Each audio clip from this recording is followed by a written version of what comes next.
এলাকার জনগণ, আসসালামু আলাইকুম। আমি 1991 থেকে দৌলতকা থানা শ্রমিক দলের একজন সদস্য সচিব ছিলাম। আমি দৌলতকা শ্রমিক দল করেছি।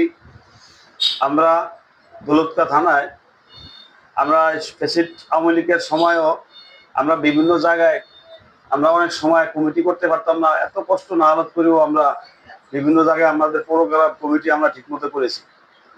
দুঃখের বিষয়, আমাদের দুঃসময় আমাদের একটা লোক আমাদেরকে ফোন দেওয়ানোর সময় আমাদের নেতারা আমাদেরকে খোঁজ খবর নিত।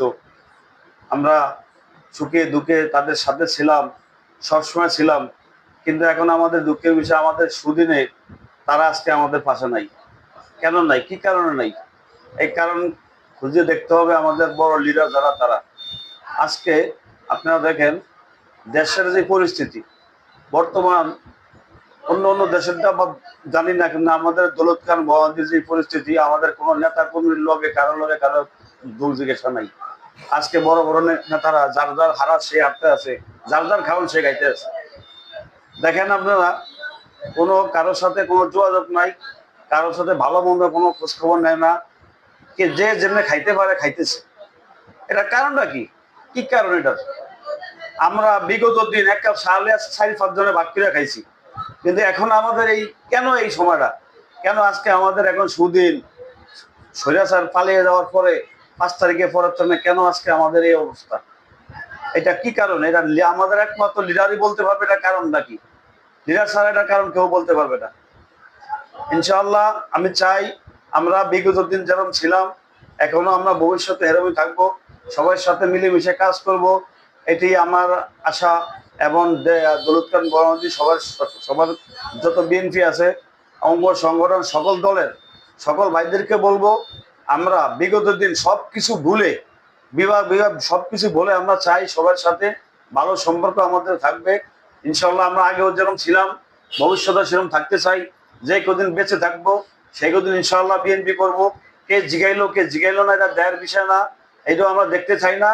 আমরা একটা বিএনপি, আমরা শহীদ পরিবারের সন্তান, আমরা আমাদের বংশ সব বিএনপি করে, আমাদের বংশের ভিতরে কোনো আওয়ামী লীগ বলতে নাই।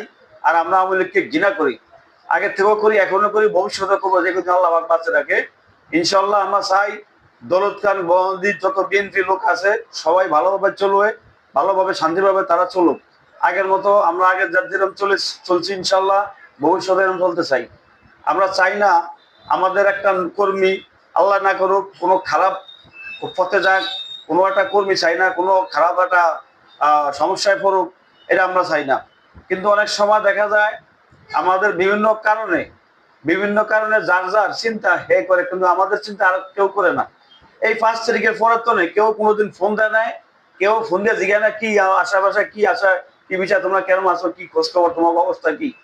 দেখেন আমরা যখন বিভিন্ন প্রোগ্রাম ভোলা, বরিশাল বিভাগীয় সমাবেশে গেছি, যার যার টাকা দিয়ে ঘোষাঘষি 17টি বছর নিজের পকেটের টাকা দিয়া বিভিন্ন প্রোগ্রামে গেছি। কারো 10টা টাকা চ্যালেঞ্জ, ইনশাল্লাহ আমি কোনো লোক করতে পারবো না আমার সাধারণ কেউ 10টা টাকা দিয়েছে আমার প্রমাণ। আমার নিজের পকেটের টাকা খরচ করিয়া, আমার সংসারের অভাব ছিল, এই অভাবে বুঝলো আমি দলের প্রোগ্রামে ইনশাল্লাহ প্রত্যেকটি প্রোগ্রামে আমি গেছি। আমার এমন একটা প্রোগ্রাম মিস নাই। আমি 2 বছর ঢাকা ছিলাম, ফলে আসছিলাম, আমার একটা যে কোনো সমস্যা নিজের কারণে আমি, তারপর আমার প্রোগ্রাম ইনশাল্লাহ আমি কোনো প্রোগ্রাম থেকে আমি মিস করি নাই। আমি প্রত্যেকটা প্রোগ্রামে আল্লাহর মতো অংশগ্রহণ করছি। আমি চাই আমরা সবাই ভালোভাবে চলি, সুন্দরভাবে চলি। আপনারা সবাই ভালো থাকেন। আসসালামু আলাইকুম।